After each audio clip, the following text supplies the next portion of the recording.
Assalamualaikum warahmatullahi wabarakatuh. A'udzu billahi minasyaitonir rajim. Bismillahirrahmanirrahim. Alhamdulillahi nahmaduhu wa nasta'inuhu wa nastahdihi wa nastaghfiruhu wa natubu ilaihi. Wa na'udzu billahi min shururi anfusina wa min sayyiati a'malina. من يهده الله فلا مضل له ومن يضلل فلا هادي له أشهد أن لا إله إلا الله وحده لا شريك له وأشهد أن محمدا عبده ورسوله اللهم صل على محمد وعلى آل محمد كما صليت على إبراهيم وعلى آل إبراهيم وبارك على محمد وعلى آل محمد كما باركت على إبراهيم وعلى آل إبراهيم في العالمين إنك حميد مجيد أما بعد فإن أصدق الحديث كتاب الله وخير الهدي هدي محمد صلى الله عليه وسلم وشر الأمور محدثاتها وكل محدثة بدعة وكل بدعة ضلالة وكل ضلالة في النار وعليكم بالجماعة فإن يد الله مع الجماعة ومن شذ في النار ربنا إننا سمعنا مناديا ينادي للإيمان أن آمنوا بربكم فآمنا ربنا فاغفر لنا ذنوبنا وكفر عنا سيئاتنا وتوفنا مع الأبرار ربنا وآتنا ما وعدتنا على رسلك ولا تخزنا يوم القيامة إنك لا تخلف الميعاد ربنا افتح بيننا وبين قومنا بالحق وأنت خير الفاتحين ربنا لا تجعلنا فتنة للقوم الظالمين ولا تجعلنا فتنة للقوم الكافرين ونجنا برحمتك من القوم الكافرين اللهم إنا نجعلك في نحورهم ونعوذ بك من شرورهم اللهم إنا نعوذ بك من شرور من عادانا اللهم من أراد بنا سوءا فأصغره في نفسه ربنا عليك توكلنا وإليك أنبنا وإليك المصير Alhamdulillah bersyukur kita bersama-sama pada Allah Subhanahu Wa Taala di atas segala kurniaannya rahmat dan nikmatnya yang melimpah ruah kepada kita dan Allah menjauhkan kita dan masih selamatkan kita daripada bencana dan angkara yang tidak disukai dan tidak digemar oleh kita. Alhamdulillah dengan rahmat dan nikmat Allah hari ini kita sama-sama dapat bersama dalam majlis ilmi kita demi untuk mencari keredaan Allah Subhanahu Wa Taala insya-Allah. Kaum muslimin dan muslimat yang sekalian, perjalanan kita sebagai biasa ialah dalam buku pembinaan diri. Kita habis pada jilid pertama dulu dan kita akan masuk jilid yang kedua. Maka buat sementara buku ni duduk dalam proses untuk dicetak, maka sementara kita pakai halus ni dulu. Ialah siri yang ke 10013 yang 13 maka bagi mereka yang mana nak milik tu barangkali ada di bawah khemah kita tu insya-Allah untuk hari ini. Sebagai biasa adalah dalam pembinaan buku pembinaan diri kita ni adalah mengandungi apa dia hafal Quran dan tafsir Quran Karim. Sebagaimana biasanya hafal Quran itu ialah 28 surah di suratul Nas sampai suratul A'la itu sebagaimana kita biasa, tak payah kita baca di sini. Kita pergi pada tafsir Quran, tafsir Quran.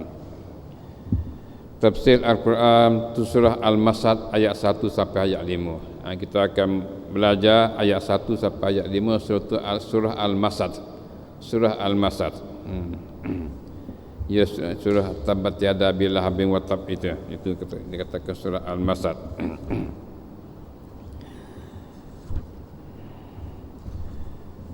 Matlamat pembelajaran tujuan kita belajar hari ini, kita sapa matlamat kita sini. Kita tak tujuan kita paumai kitanya sampai sini.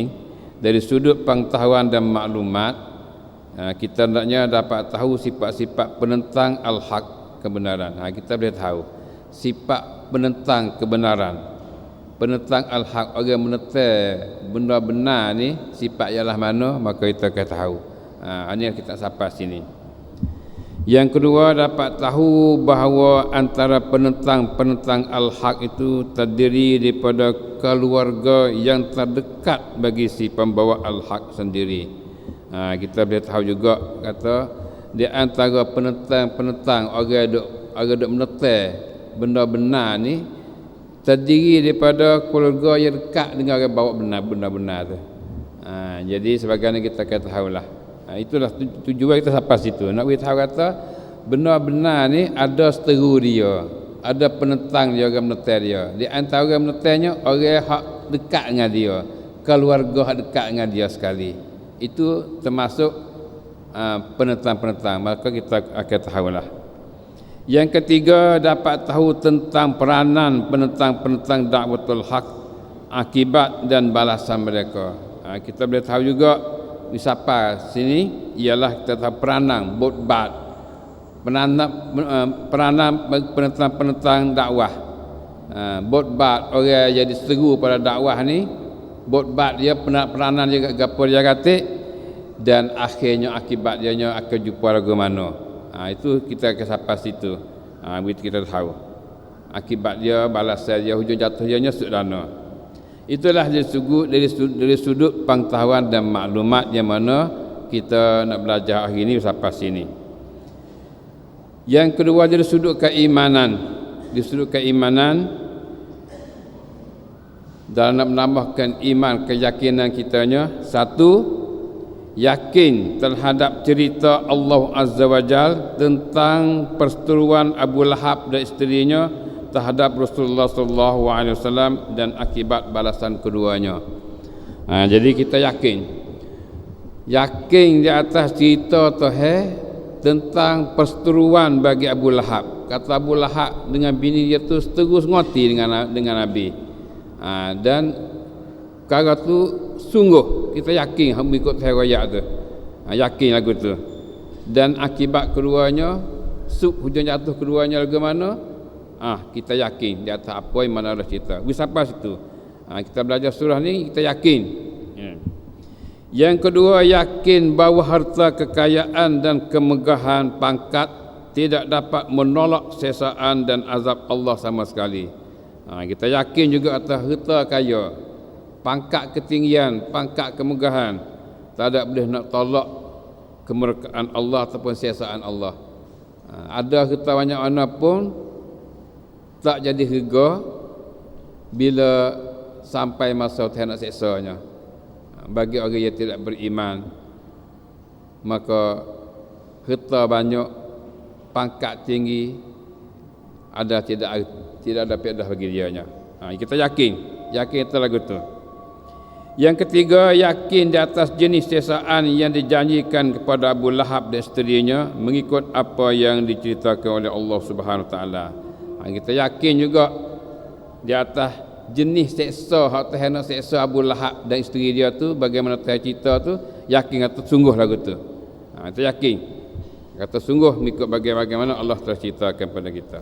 Itulah dari sudut keimanan. Tersampai situlah sudut keimanan kita belajar suratul Masad ini insya-Allah. Yang ketiga, dari sudut pelaksanaan. Dari segi pelaksanaan, segi patibat pula kita nak buat gapo.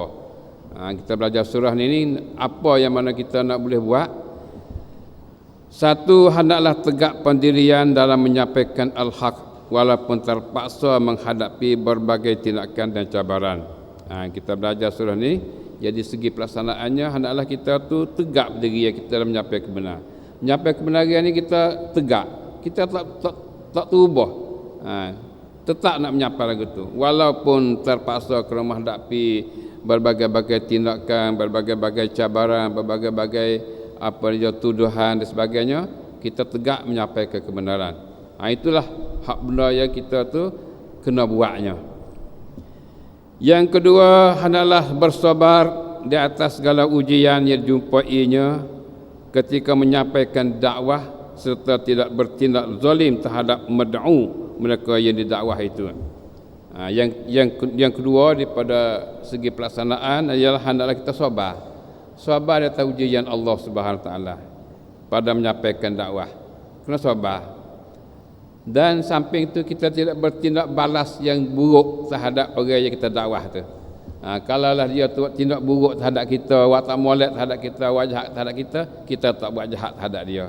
Sebagaimana kita akan tahu bagaimana Nabi itu di buat jahat oleh Abu Lahab, tapi Nabi apakah buat tindakan balas terhadap Abu Lahab tu. Sabar. Yang ketiga, hubungilah keluarga untuk menyampaikan kebenaran kepada mereka dengan cara yang paling baik. Ini kerja kita. Ini segi pelaksanaan. Kita hubung dengan keluarga kita untuk menyampaikan benar-benar. Hubung. Bila hubung dengan siapa dia, kita hubung untuk menyampaikan kebenaran. Kerana kita ni ada timur tugas untuk menyampaikan kebenaran. Al-amru bil ma'ruf wan nahyu 'anil munkar. Itulah kaum muslimin dan muslimat hubungan dengan matlamat pembelajaran yang mana kita belajar ini, kita bisa sampai sini lah, kita tak matlamat di lagu ni. Lepas tu kita pergi bisa sampai sini.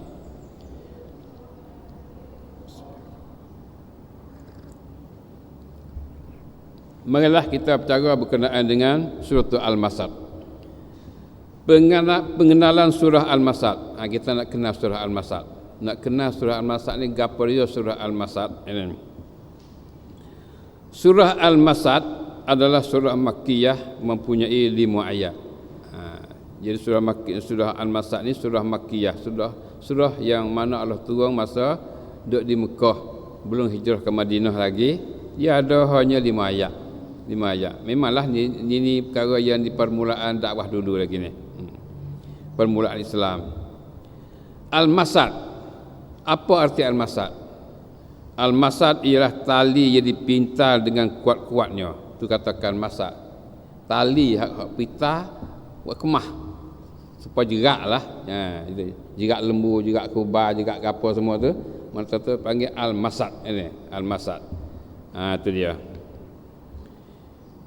Dinamakan surah ini dengan al-masad kerana ada tersebut kalimah masad dalam ayat yang terakhir. Fi jidha hablum mim masad. Nama surah ini al-masad kerana kalimah al-masad ni ada sebut pada akhir ayat ni, fi jidha hablum mim masad. Itu dia.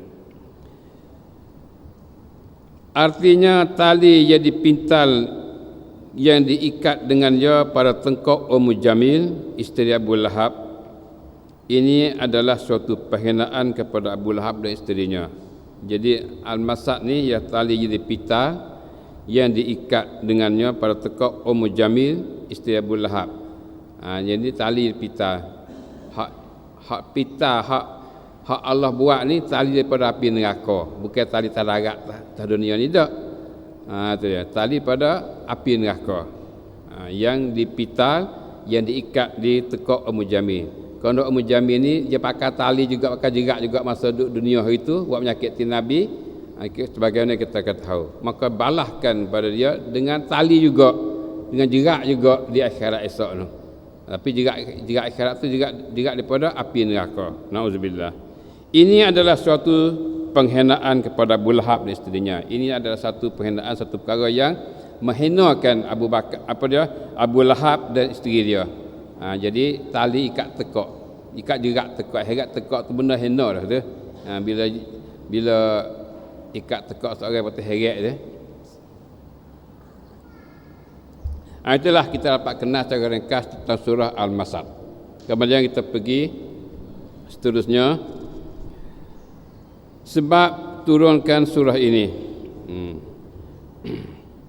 Sebab turunkan surah ini.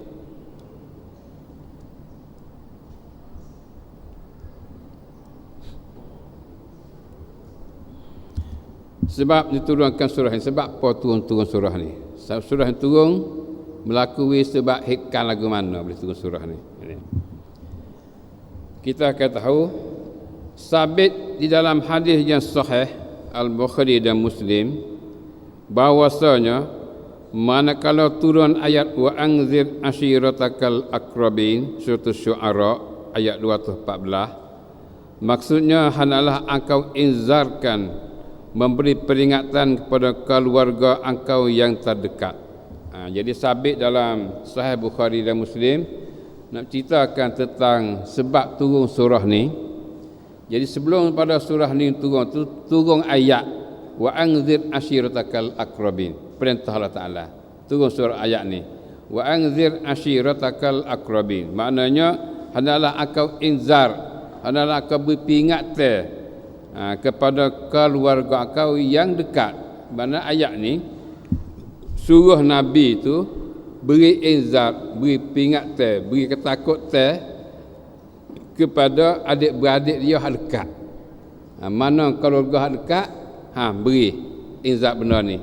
Hak teh we tahu tu gapo inzar gapo tu, tu dalam kandungan inzar tu lah, daripada ketakutan api neraka, azab neraka dan sebagainya.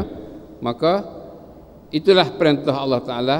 Nabi ni terima perintah. Bila Allah perintah lagu tu, maka Nabi laksanalah. Turun ayat buat, turun ayat buat, ayat suka buat. Dengan itu maka baginda menyeru kaumnya supaya berhimpun di Bukit Safa.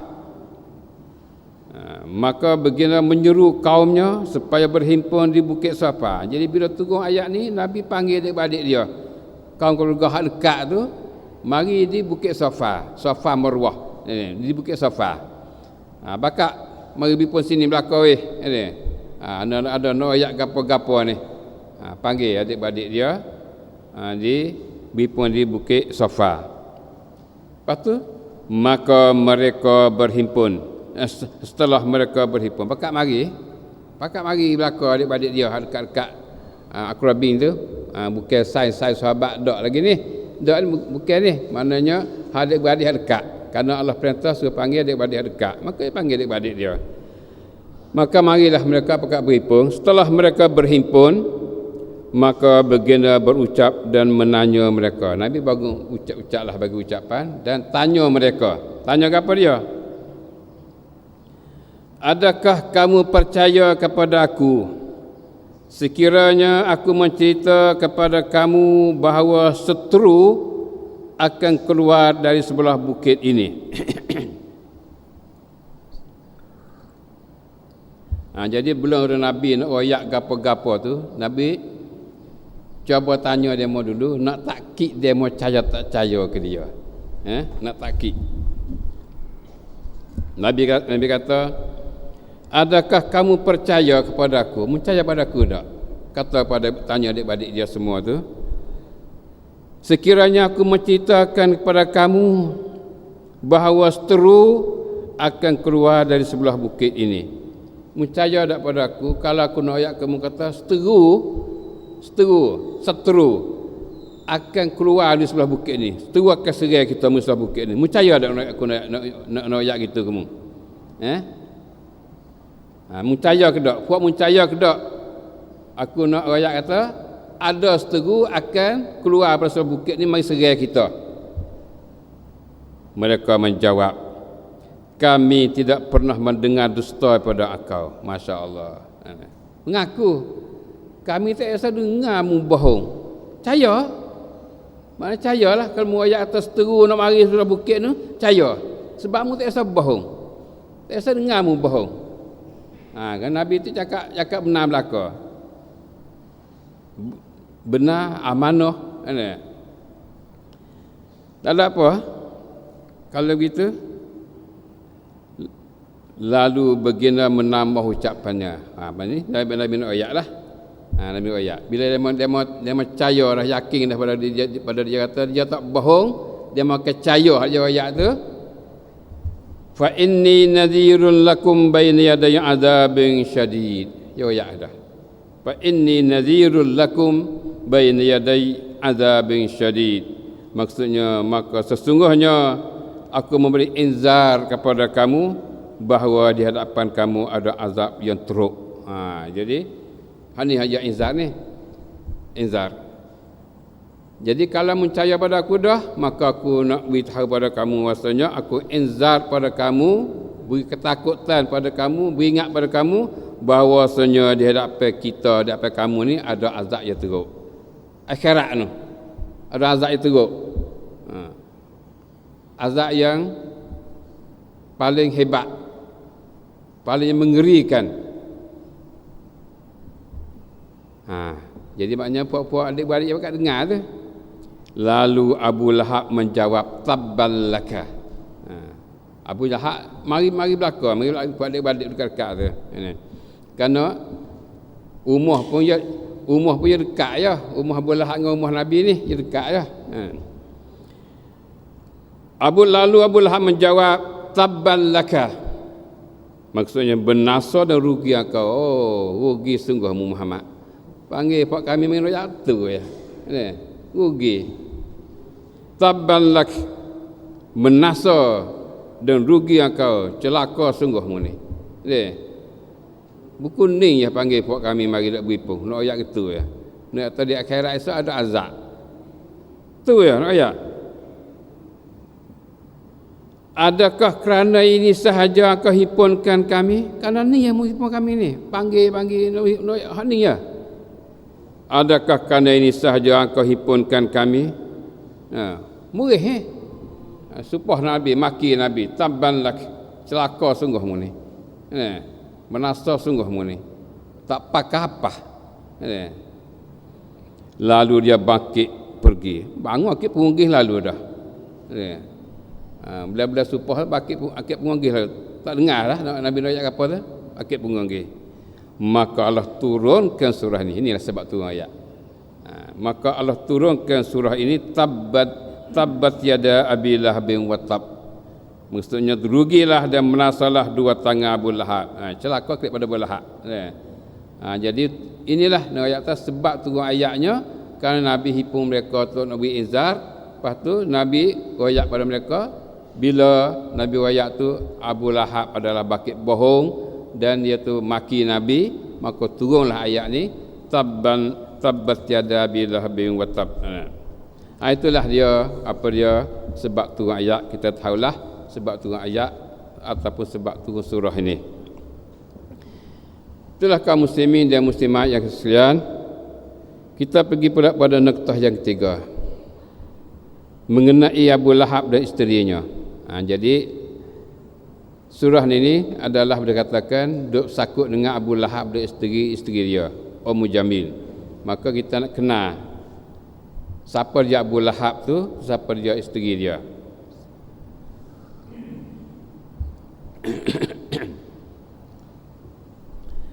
Abu Lahab ialah bapa saudara Nabi sallallahu alaihi wasallam dari sebelah ayahnya.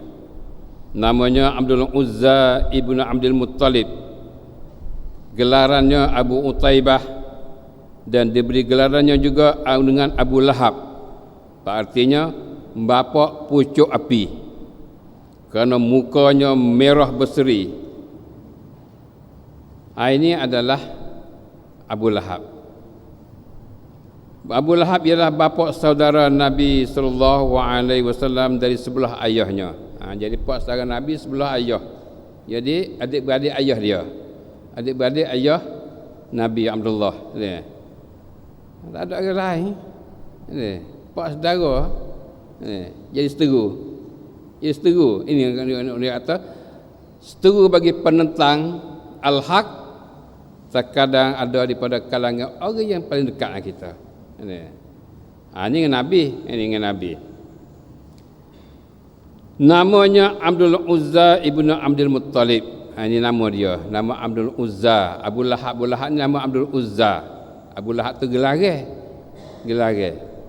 Abu Ummi tu panggil gelar dalam apa dia bahasa Arab ni. Jadi gelar dia Abu Lahab, apa dia? Abu Lahab. Namanya Abdul Uzza ibn Abdul Muttalib. Gelarannya Abu Utaibah, maknanya Abu Lahab ni ada dua gelar. Ada dua gelar. Gelar dia dua gelaran. Satunya Abu Utaibah. Dia juga Abu Utaibah.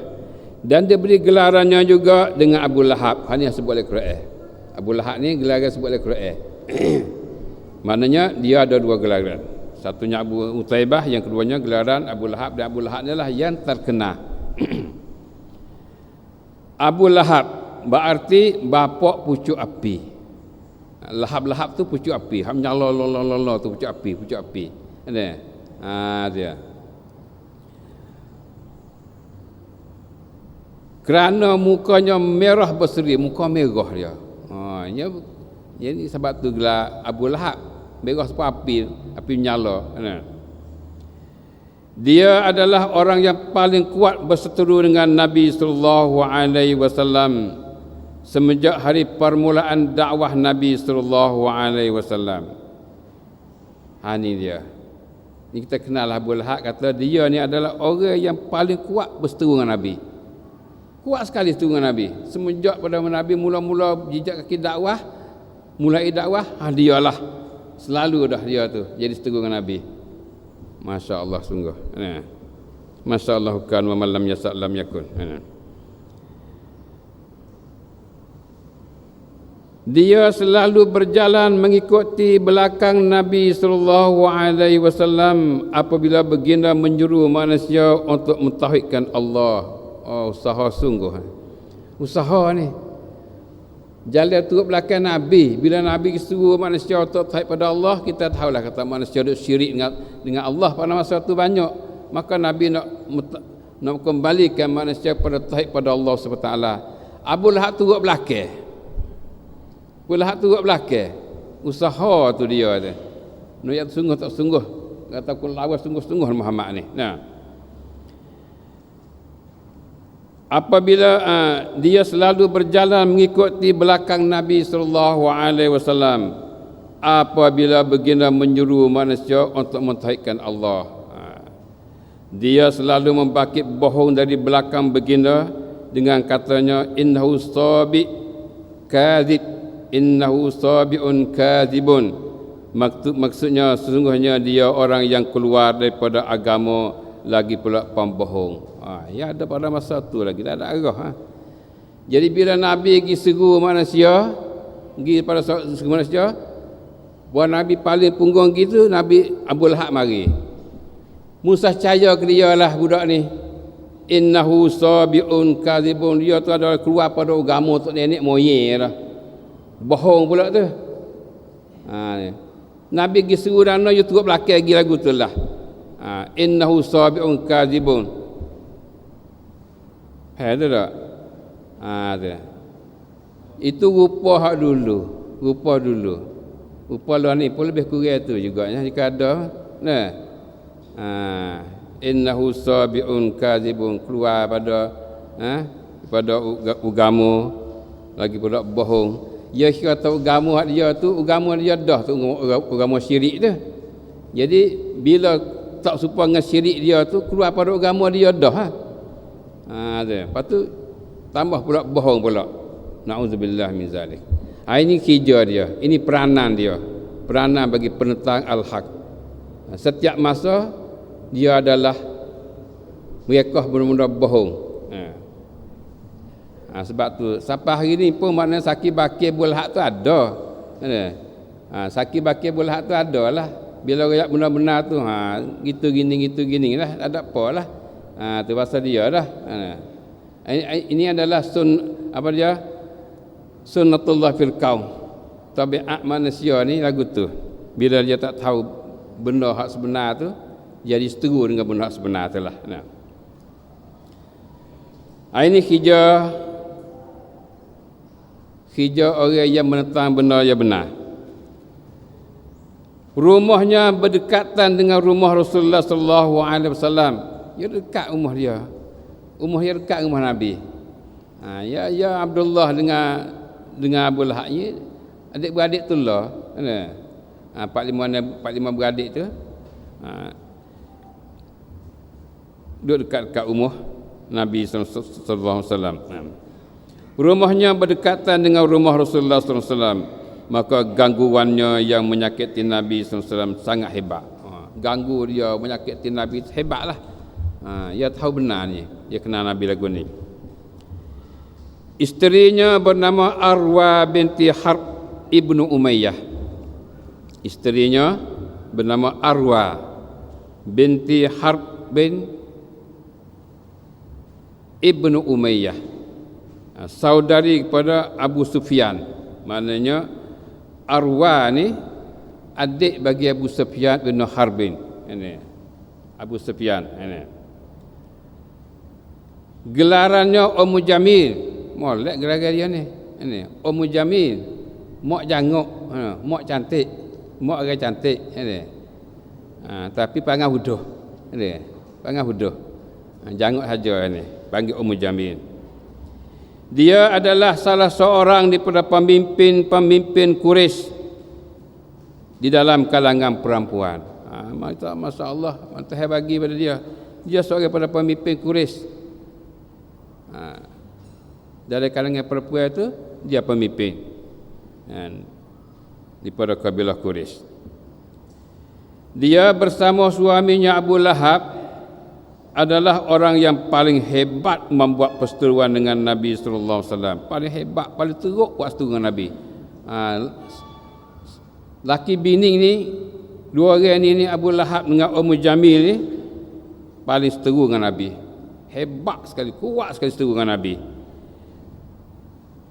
Gapo dia kata di antara peranan Ummu Jamil dalam waktu dengan Nabi itu, ini di antaranya. Dia pernah memikulkan seberkas daripada duri-duri, kayu berduri, dengan mengikatnya di tengkoknya, kemudian mencampaknya pada jalan yang dilalui Nabi sallallahu alaihi wasallam. Jadi dia tu pernah pikul kayu yang berduri, ikat tali, ikat kayu, ikat tekak dia, pikul. Kita tahu tengah jalan Nabi duduk lalu tu. Kayu berduri. Kayu gapo tak tahulah. Kayu berduri tu. Jadi usaha dia nya sekat Nabi jalan tu, ambil kayu tu, pergi sekat situ. Dan ada baginya rantai tengkok, saya tengkok yang hebat kemegahannya. Lepas tu dia ada tengkok yang hebat, yang besar, tekak emas ni, yang hebat, yang besar, megah, dia bermegah dengan dia.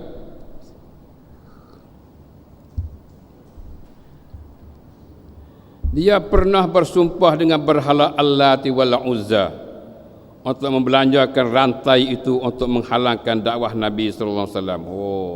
Usaha tu. Dia bersumpah dengan Allati wal Uzza. Demi Allati wal Uzza, aku nak jual sekak kau ni, aku nak sekat Nabi, nak belanja ni. Jadi nak menghalangkan, mesekatkan jalan dakwah Muhammad ni. Maknanya dia tu usaha benarlah, dengan rain dia lagi, dengan harta dia lagi untuk nak sekat jalan benar ni. Ini dia isteri bagi Abu Lahab, Ummu Jamil namanya. Dia adalah pembantu suaminya dalam membuat perseteruan dan menyakiti Nabi sallallahu alaihi wasallam. Dia ni adalah orang sokong untuk laki dia waktu berseteru dengan Nabi. Susah juga ni. Dan dia dapat menerima akibat balasan Allah yang sama dengan suaminya. Pada akhirnya dia boleh akan terima balasan yang sama dengan suami dia. Lama Abu Lahab terima seksa azab neraka, dia juga akan terima azab neraka sebagaimana Abu Lahab timanya. Dia ni tahu siap-siap dah ni. Tuhan tahu kita dah kata Abu Lahab dengan Ummu Jamil neraka cerak. Ayat turun kita baca, boleh baca sampai kiamat. Dan dia dapat menerima akibat balasan Allah sama dengan suaminya. Itulah kaum muslimin dan muslimat, hubungan dengan Abu Lahab dan isteri dia dan peranan dianya dalam menyakiti Nabi sallallahu alaihi wasallam, yang mana dapat kita kenal, dapat kita tahu. Habislah kita dalam nuktah yang ketiga, nuktah yang keempat, kandungan surah. Ayat kandungan surah ni seumumnya surah mengandungi kenyataan tentang akibat hidup bagi Abi Lahab dan isterinya, iaitu siksaan Allah terhadapnya di dalam neraka jahanam. Jadi surah ni seumumnya adalah menyatakan tentang akibat hujung jatuh bagi Abu Lahab dan isteri dia Ummu Jamil, iaitu siksa Allah dalam neraka. Itulah sebagai mukadimah yang mana kita dapat tahu tentang surah Al-Masad dan isi kandungannya. Dan sekarang kita masuk dalam ayat surah ini. A'udzubillahi minasyaitonirrajim. Bismillahirrahmanirrahim. Tabbat yada Abi Lahabin wa tab. Maksudnya, bernasalah dua tangan Abu Lahab, dan sesungguhnya dia tetap menasa. Masya Allah. Bernasalah dua tangan Abu Lahab sebagai balas, kata-kata balas terhadap Abu Lahab, kata tabban laka ya Muhammad, tabban laka. Maka Allah mari tabbat yadaka, tabbat yada Abi Lahabin wa tab. Jadi tu balas hak sengatinnya menasanya Abu Lahab lah menasa, dan sesungguhnya dia tetap menasa. Watab, tetap menasa. Ini cerita Ta'ala kata tetap menasa. Maka kita yakinlah kata Abu Lahab tetap menasa. Abu Lahab tetap disiksa. Tak ada syok dah. Kerana Tuhan sendiri itu menceritakan pada kita bahasanya dia tu akan mensiksa Abu Lahab. Maka inilah Allah ceritakan pada kita. Tabbat yada Abi Lahabin wa tab. Bernasalah dua tangan Abu Lahab dan sesungguhnya tetap menasa. มือทั้งสองของอบีละฮับจงพินาศและเขาก็พินาศแล้วพินาศdah menasa sengati celaka. Praise the hands of the father of Pram, praise he. Ayat yang kedua, ma agna anhu maluhu wa ma kasab. Ma agna anhu maluhu wa ma kasab. Tidak berpedah kepadanya hartanya dan apa yang diusaha olehnya. Tak ada pedah harta dia dan apa yang mana dia usaha tu, tak ada boleh perkara. Tak ada pedah bagi dia. ทรัพย์สมบัติของเขาและสิ่งที่เขาได้ควรขวายเอาไว้นั้นมิได้อำนวยประโยชน์แก่เขาเลย tak boleh pedah apa. No profit to him from all his wish and all his gains. Tak ada pedah apa. Ayat yang ketiga, sesla narong zatal lahab. Sesla narong zatal lahab, dia akan dimasukkan ke dalam api neraka yang mempunyai pucuk api yang marak. Tahu ayat dah. Dia akan dimasukkan ke dalam api neraka. Cerak Abi Lahab akan masuk api neraka. Stokor tubuh dia dah masuk neraka yang mempunyai pucuk api yang marak. Api neraka tu punya pucuk api yang marak. Nyala lululah. เขาจะเข้าไปเฝ้าไว้ในนรกที่มีไฟลุกชุน Born soon will he be in the fire of blazing flame. Ayat keempat, wa mar'atuhu hammalatal hatab, dan begitu juga isterinya pembawa kayu api. Isteri dia begitu juga, serupa tu juga, serupa dengan Abu Lahab juga. ทั้งภริยาของเขาด้วยนางเป็นผู้แบกฟืน His wife shall carry the crackling wood as full. Fi jidha hablum mim masad, pada lehernya terikat tali dari sabut yang terpintal kukuh. Pada lehernya terikat tali dari sabut yang terpintal kukuh.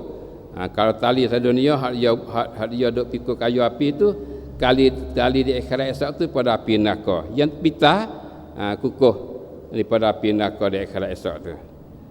ที่คอของนางมีเชือกถักด้วยใยอินทผลัม a twist rope or plant leaf 5 round her on neck.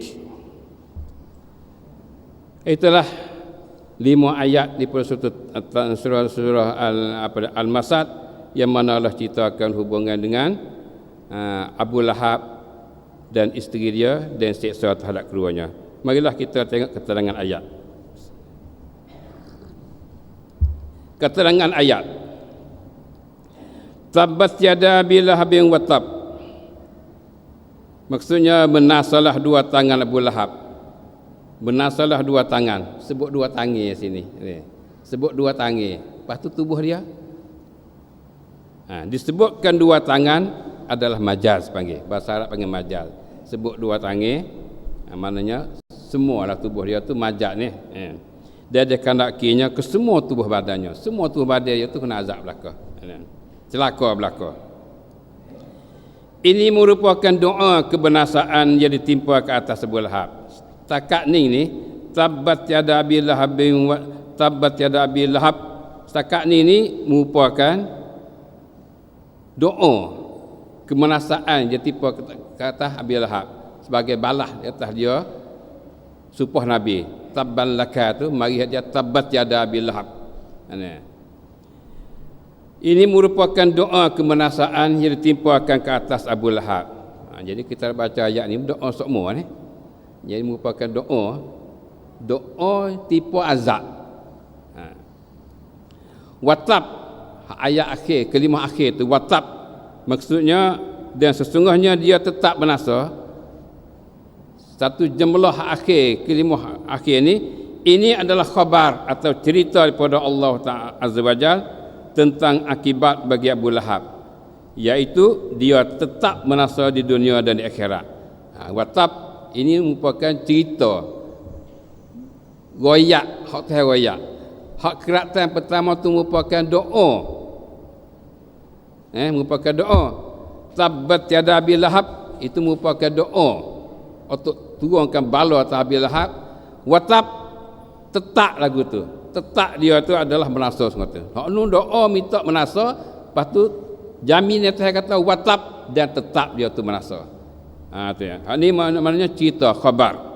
Cerita daripada Allah Azza wa Jalla tentang akibat bagi Abu Lahab, iaitu dia tetap menasa di dunia dan di akhirat. Dunia pun menasa, akhirat pun menasa.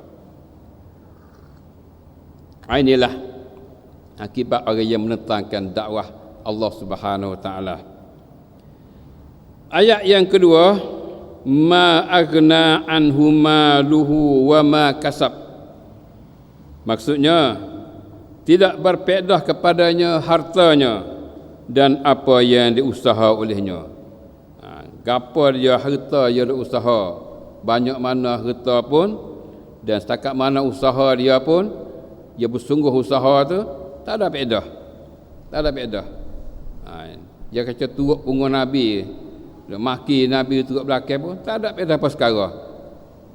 Jadi orang duk tuduh, duk maki pada orang buat benar-benar tu saja ya. Tak ada boleh gapo. Tak ada boleh gapo tu dari segi kebaikan. Dia akan boleh benda yang jahat. Nauzubillah min zalik.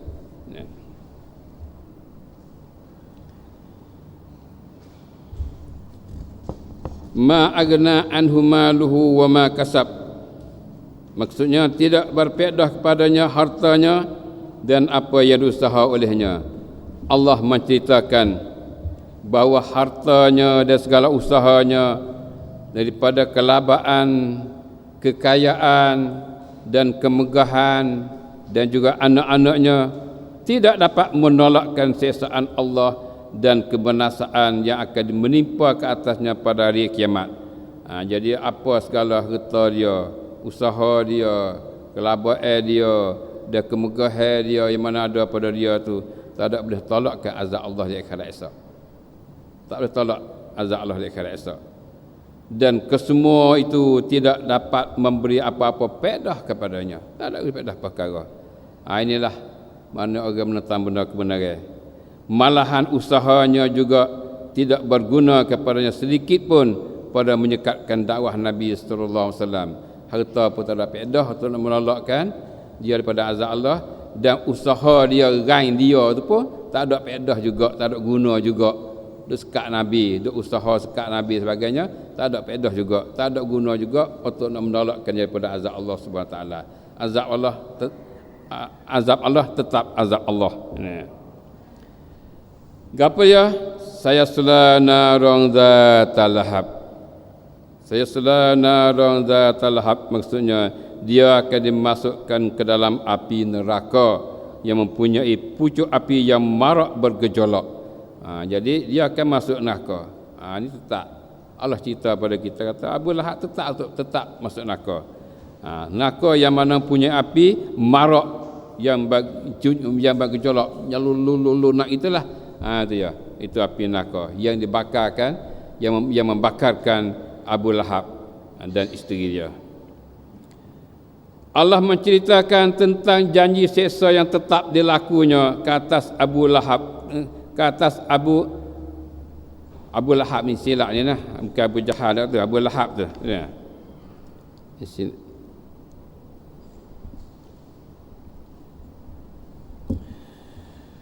Allah menceritakan tentang janji seksa yang tetap dilakunya ke atas Abu Lahab di akhirat nanti, iaitu dia akan dimasuknya ke dalam neraka Jahanam dan akan dibakar dengan api yang bernyala marak di dalamnya.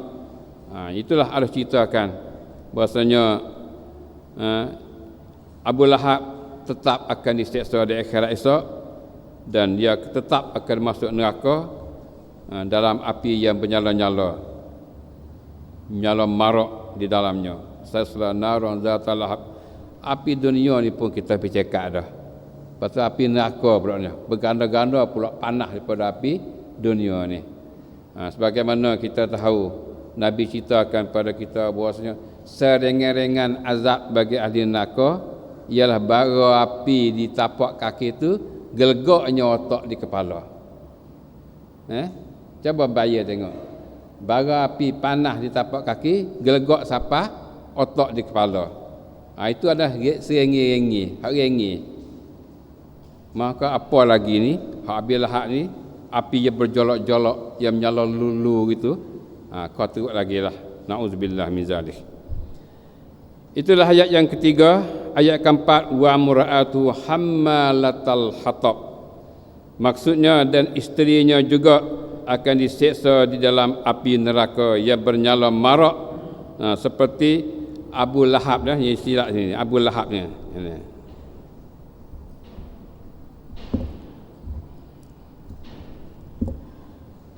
Seperti Abu Lahab juga. Jadi perempuan dia, isteri dia pun serupa juga akan diseksa ke dalam api neraka yang menyala marak. Jadi bagaimana Abu Lahab sendiri tu api neraka lagu tu, bini dia pun serupa juga. Na'udzubillah min zalik. Allah selamatkan kita pada yang demikian itu. Sebut api neraka tu bukan seni lah. Hammalatal hatab, pemikul kayu api. Hammalatal hatab, iaitu Ummu Jamil, isteri Abu Lahab ni adalah orang pikul kayu api. Disifatkan isteri Abu Lahab sebagai pemikul kayu api. Ada padanya dua arti. Hammalatal hatab ni maknanya pikul kayu api. Ini sifat bagi isteri Abu Lahab. Jadi hammalatul hatab ni mempunyai ada dua arti, dua makna sini. Hammalatul hatab, satunya dia memang memikul kayu-kayu yang berduri dan meletakkannya di jalan yang dilalui Nabi sallallahu alaihi wasallam untuk menyakiti baginda sallallahu alaihi wasallam dan para sahabatnya. Dengan itu dia dinamakan hammalatul hatab. Ini satu makna. Hammalatul hatab maknanya ia pikul kayu api sengoti. Pikul kayu api sengoti. Ia pikul kayu api, kayu yang berduri-duri, mertambung di jalan Nabi lalu, jalan sahabat Nabi lalu untuk menyakiti Nabi dan menyakiti sahabat Nabi. Sebab tu dikatakan dia hammalatul hatab. Orang yang memikulkan kayu api. Itu satu makna. Makna pikul kayu sungguh. Yang kedua, makna hammalatul hatab juga, dia adalah seorang berjalan dan berusaha dengan bersungguh-sungguh untuk menimbulkan perseteruan antara Nabi dan orang ramai. Panggil Hammatul Hatab dia. Maknanya dia ni hak waqi'i pun gitu dah. Satu makna laginya ialah dia ni orang dah berjalan usaha bersungguh untuk timbul seteru antara Nabi dengan orang ramai. Jadi perempuan dia juga usaha cocoh gitu, cocoh gini, jangan percaya ke Muhammad bohong itu ini. Itu ni macam-macam lah. Buat pecah adik-beradik dan sebagainya, jangan percaya ke dia. Jadi perbuatan perkataan ayat lagu ni adalah dikatakan Hammatul Hatab juga. Pikul bawa barang yang nak jadi seteru antara Nabi dengan orang ramai. Dan memikulkan kayu api petenah dan menyalakan api fitnah antara manusia ramai dan merosakkan hubungan antara mereka itu. Ini panggil Hammatul Hatab juga. Jadi waktu nak pelagar orang, jadi orang itu ada fitnah dari kalangan manusia, jangan percaya pada Muhammad dan sebagainya, Muhammad bohong, Muhammad mengarut itu gini, buat pada pecah belah dan merosakkan hubungan antara manusia. Ini juga dikatakan Hammatul Hatab. Ini dua makna. Ini dua makna. Yang maknanya satu pertamanya sungguh dia pikul kayu api, yang keduanya ialah dia bawa api petenah tu dengan perkataan dia. Ya, ayat yang kelima yang akhir sekali, fi jidha hablum mim masad. Fi jidha hablum mim masad. Maksudnya dan pada lehernya ikatan tali daripada sabut yang terpintal kukuh. Ditekak dia tu ikatan tali sabuk yang pintal dengan kukuh, jerak pintal kukuh.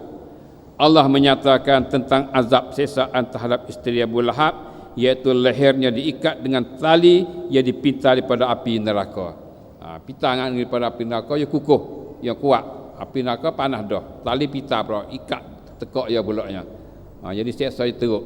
Inilah gambaran siksa bagi Ummu Jamil, isteri bagi Abi Lahab. Ini suatu gambaran tentang keadaan azabnya di dalam neraka yang digambarkan oleh Allah Subhanahu Wa Taala serupa dengan keadaannya di dunia dulu. Ini satu gambaran yang mana Allah ceritakan pada kita tentang azab bagi Ummu Jamil, isteri Abu Lahab di dalam api neraka. Serupa dengan dia atas dunia dulu. Lah dunia dulu, iaitu dia memikul kayu berduri dan mengikatnya pada lehernya dengan seutas tali, kamar dia dicampak pada jalan yang dilalui Nabi sallallahu alaihi wasallam. Itu kerja di atas dunia dulu. Maka di akhirat nanti dia juga diseksa dengan mengikatkan lehernya dengan tali daripada api neraka. Dunia dia ikat jerat tali dekat dia, maka di akhirat esok juga dia ikat jerat, Allah ikatkan jerat dan tali daripada api neraka. Itu sebagai balasan padanya. Juga digambarkan siksaan seperti itu kerana dia mempunyai rantai tekak yang dia berbangga dengannya sehingga bersumpah untuk menjualnya dan membelanja wangnya untuk menghalangkan dakwah Nabi sallallahu alaihi wasallam, makalah menggantikannya dengan ikatan tali daripada api neraka pada lehernya. Begitu juga yang keduanya, balasan ikat tali tekak dia tu, selain pada dia tu telah buat atas dunia dulu tu dengan pikul kayu yang berduri dan ikat tali di tekak dia, maka dia juga ada tekak dia yang mana dia tu bersumpah dengan Allah wal Uzza, aku nak jual tekak ni, dia aku nak belanja berjalan untuk untuk menyekatkan dakwah Muhammad sallallahu alaihi wasallam. Maka itu juga dikatakan tali leher yang diikatkan dia di dalam neraka esok. Itu dia. Itulah kaum muslimin dan muslimat, dapat kita tahu suratul Masad yang menceritakan tentang penentang-penentang bagi dakwah al-haq, dakwah yang sebenar. Maka penentang pesing ni ia ada setiap masa. Cumanya pesing-pesing itu ia berlainan lah. Tak supalah. Hakikat benda tu adalah sama, tapi cara tu mungkin tak sama, akan berlainan. Kaum muslimin dan muslimat sekalian, marilah kita pergi pada nukta terakhir sekali, iaitu pengajaran di surah. Apa kita dapat pengajaran di surah ni? Kita boleh ambil iktibar pengajaran apa di surah ni? Satunya surah menyatakan jenis azab yang diseksa dengannya Abu Lahab dan isterinya, dan menyatakan akibat keduanya disebabkan perseteruan keduanya terhadap Rasulullah sallallahu alaihi wasallam. Jadi surah ini menyatakan jenis azab. Jenis azab seksa, ia seksa Abu Lahab dan juga isteri dia, dan bagaimana akibat keduanya dengan sebab dia tu berseteru dengan Nabi sallallahu alaihi wasallam, seteru dengan dakwah al-haq. Yang kedua, setiap manusia akan dihisap, dikirakan pada setiap perkataan dan perbuatannya, tanpa ditilik kepada keturunannya, kemegahannya dan kekayaannya, sama ada lelaki atau perempuan. Boleh kita ambil iktibar pada surah ni, kuasa setiap manusia itu akan dihisap semua amalan dia, perbuatan dia, perkataan dia, semua dihisap dan kira tanpa ditilik kepada keturunannya. Tak kira keturunannya siapa dia, bakal siapa dia tak kira, anak siapa dia tak kira, waris siapa dia tak kira, pekat kemegahan tara mana pun tak kira, kaya tara mana pun tak kira. Bila dia sampai di sana akan dihisap semua amalan dia, akan dihisap belaka. Sebab tu maknanya harta yang mana kita milik itu jadi harta yang halal. Banyak tak apa, bila harta halal tu jadi kebajikan pada kita. Kalau tak jadi kebajikan tu, harta tu juga makan kita. Nauzubillah min zalik. Yang ketiga, seteru bagi al-haq, bagi kebenaran didapati pada setiap lapisan manusia dan setiap keadaan, hatta pada keluarga yang terdekat kepada pembawa kebenaran itu sendiri. Ayat pada kita kata seteru bagi benda-benda ni ada setiap lapisan, setiap lapisan, setiap keadaan ada belaka. Tuk hekkan dia ada. Hatta pada keluarga yang terdekat, hatta pada keluarga yang dekat dengan orang bawa kebenaran pun jadi seteru juga. Sebagaimana ini Nabi kita, pak-pak saudara dia, jadi seteru dengan dia. Dan kita dapati Nabi-Nabi dulu bersepa juga. Hatta Nabi Nuh, Nabi Nuh isteri dia lagi, anak dia lagi, sebagainya. Dekat belakang tu jadi seteru. Dan Nabi-Nabi lain pun begitu juga. Dapati adik-beradik yang dekat tu jadi seteru. Jadi seteru kebenaran tu ada setiap lapisan manusia, hak dekat hak jauh. Yang keempat, pendakwah al-haq mesti bersabar, dia menanggung ujian-ujian dan kezaliman pada jalan dakwah. Jadi ini sikap bagi pendakwah ni kan sabar.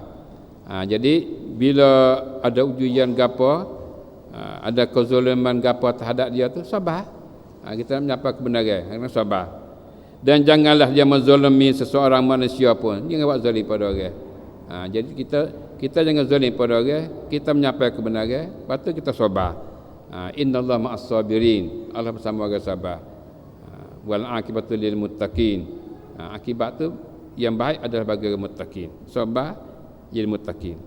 Sama ada di keluarganya atau lainnya. Jadi orang yang menzalim itu sama ada di keluarga ataupun ke keluarga, kita tu jangan ambil tindakan buruk terhadap mereka itu.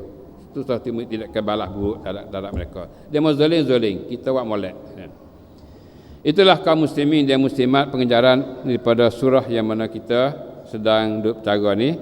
Kemudian akhir sekalinya, adakah anda dapat mencapai matlamat pembelajaran? Matlamat pelajaran kita dulu sampai kedak kita dengan kita belajar setakat ni, maka kembalilah pada kita masing-masing. Lepas tu juga maklumat ni sebagai peringatan, sebagai nak kejakkan dalam ngajaya kita, soalan ni sebagai nak peringatan pada kita. Satunya di dalam surah Al-Masad ada dua orang yang berperanan penting. Maka siapakah kedua itu? Siapa dia? Ada dua orang ada buat bab penting dalam surah ni. Siapa dia? Kita kenal ni. Yang keduanya, apakah sebab turunnya surah ini? Sebab apa turun surah ni? Boleh kita hurai. Tiga, apakah janjian Allah kepada Abu Lahab dan isterinya? Janji kepada Abu Lahab dan isterinya itu gapo dia kata? Kita dengar dah tadi. Apakah arti Hammatul Hatab dalam ayat ini? Hammatul Hatab itu apa arti? Ada dua arti sebagaimana kita tahu. Itulah kaum muslimin dan muslimat yang sekalian, hubungan dengan pelajaran kita pada hari ini, dan cukup kita setakat ini insya-Allah. Wassallallahu ala Muhammad wa ala alihi washabihi ajma'in. Subhana rabbika rabbil izzati amma yasifun wa salamun alal mursalin walhamdulillahi rabbil alamin. Subhanakallahumma bihamdik Asyhadu an la ilaha illa anta astaghfiruka wa atubu ilaik. Wassalamualaikum warahmatullahi wabarakatuh.